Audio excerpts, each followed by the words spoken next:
বেদখল হয়ে যায় কাল্লা পৌরসভার বিভিন্ন জায়গায় চিহ্নিতকরণ করে সেইগুলিকে পুনরুদ্ধারের কাজ শুরু করেছে কাল্লা পৌরসভা। তেমনই এদিন বৃহস্পতিবার বিকালে কাল্লা কাটোয়া STKK রোড সংলগ্ন 7 নম্বর ওয়ার্ডের পড়ে থাকা 41 শতক জায়গা নিজেদের দখলে নেওয়ার জন্য মাপজোপের কাজ শুরু হলো। কাল্লা পৌরসভার তরফে জানা গিয়েছে পৌরসভার কাল্লা শহরের একাধিক এইরকম জায়গা রয়েছে। সেই জায়গাগুলো পৌরসভার পুনরুদ্ধার করার পর সেখানে উন্নয়নমূলক কাজ করা হবে।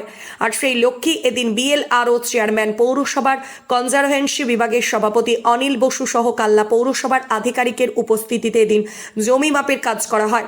পৌরপতি আনন্দ দত্ত তিনি এদিন জানান, মুখ্যমন্ত্রী মমতা বন্দ্যোপাধ্যায়ের নির্দেশক্রমে পড়ে থাকা সরকারি জমিগুলি পুনঃ উদ্ধারের পর সেই জমিগুলি উন্নয়নমূলক কাজ করা হবে।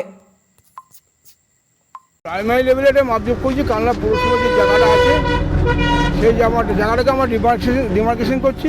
পৌরসভার তরফ থেকে BLRO আছেন, আমাদের ইও সাহেব আছেন, কনজারভেন্সি সভাপতি আছে, অন্যান্য আধিকারিকরা আছে, সকলকে নিয়ে আমরা জায়গাটা মার্কিং করছি।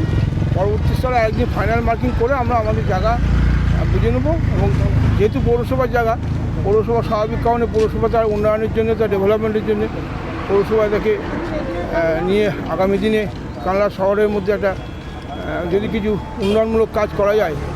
এখানে কতক্ষণ জায়গা আছে? 41 শতক টোটাল। টোটাল 1 বিঘে 5 কাঠ মানে 41 শতক জায়গা আছে। জায়গাটা আমরা ডিমার্কেশন করছি, প্রাইমারি লেভেলে শুরু হয়েছে কাজ। ফাইনাল হলে আপনারা সব জানতে পারবেন, আমরা সকলকেই জানাবো। এবং এটা কালনা শহরে খুব ভালো হবে, কালনা শহরের মানুষের পক্ষে এবং এই অঞ্চলের মানুষের পক্ষে খুব ভালো হবে। জায়গাটা যদি আমরা উদ্ধার করতে পারি হয়ে যাবে। এরকম কি আরও জায়গা আছে কিছু? হ্যাঁ, কালনা শহরে প্রচুর জায়গা আছে, আমরা আস্তে আস্তে সেগুলো রিকভারি করার চেষ্টা করছি।